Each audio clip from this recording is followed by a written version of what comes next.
Hello everybody, I'm Ricky Miyoshi, Assistant Professor of English at the Department of English Language and Literature.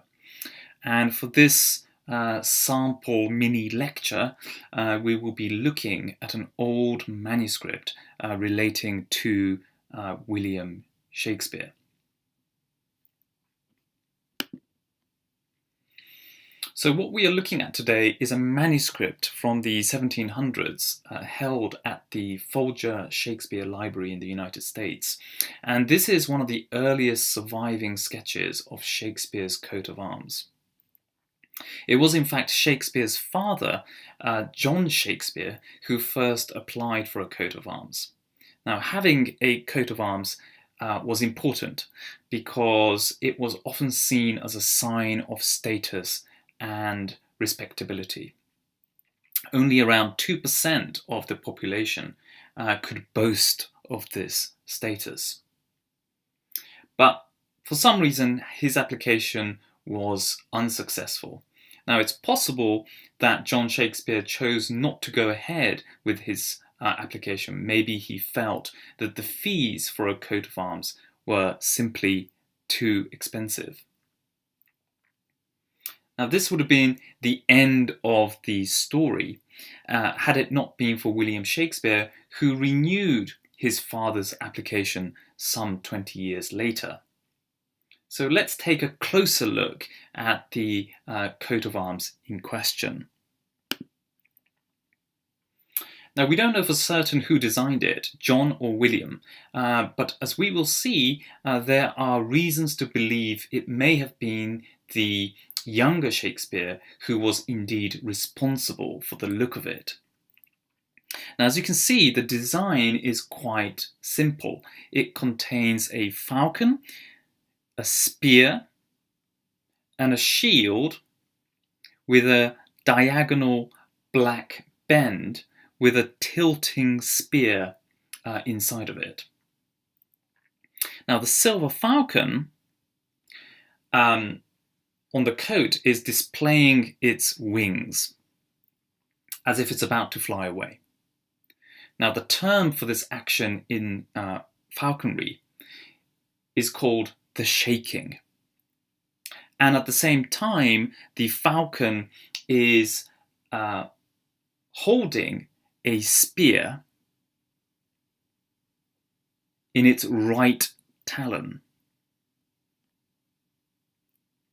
And hence we can interpret or read this image as Shakespeare.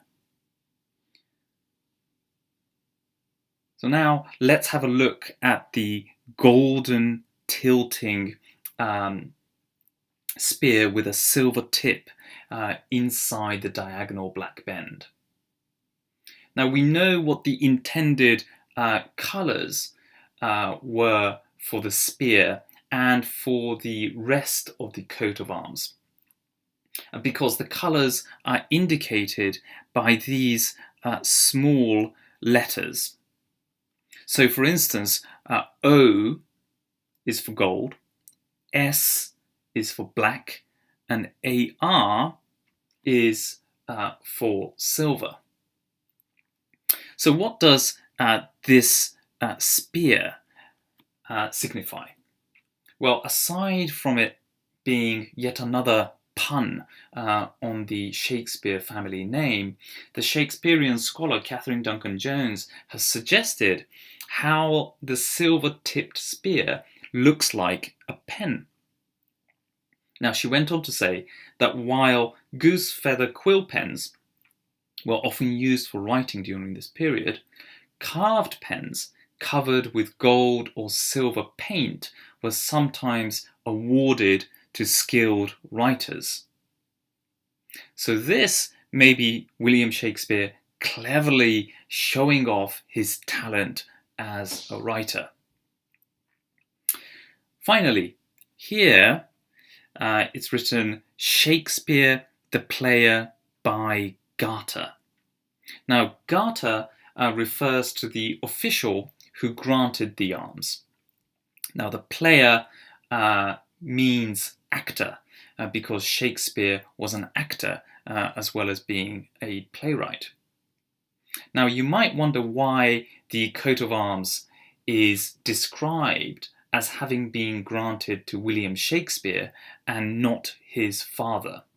The application for the coat of arms was, after all, for John Shakespeare. So what this tells us, together with the design of the coat of arms, is that William Shakespeare was deeply and directly involved in gaining the coat of arms. As Heather Wolfe, the manuscript curator at the Folger Shakespeare Library, has pointed out, while Shakespeare was on the face of it obtaining the coat of arms for his father, he was really doing it to elevate his own status. Now, I hope this has sparked your interest in Shakespeare, and I hope to see you soon. Thank you very much for listening.